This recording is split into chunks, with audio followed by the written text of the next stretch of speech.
So, Anne, what progress have you seen by means of diversity over the last few years? Well, I would say that I think there is clearly progress because I think back to when I was a young engineer just starting out, and I would say most of the meetings that I attended back then, I was the only woman in the room.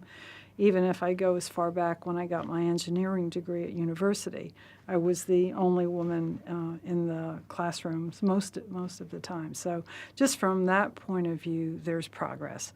From boardrooms, I can see I've been sitting on public boards since 2002.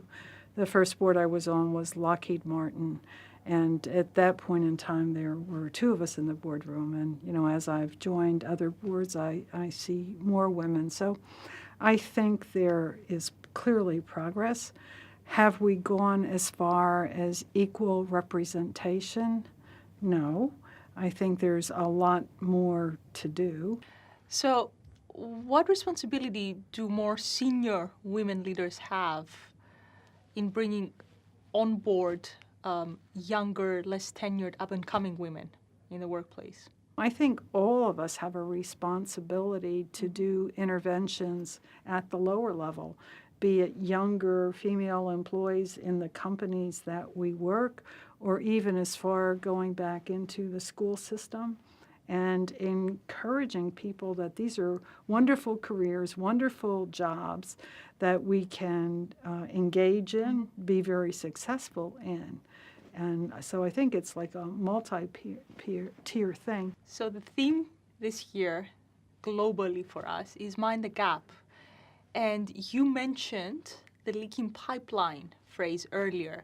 So how do you interpret the gap?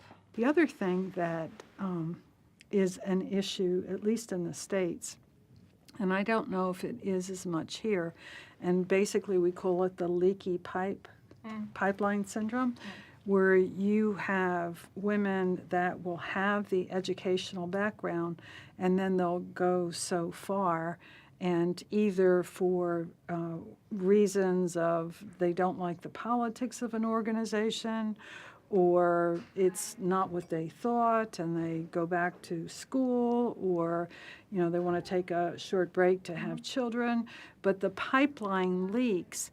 And I see an issue that there's a lot of qualified women out there that we really don't have processes to get back and mainstream into the pipeline.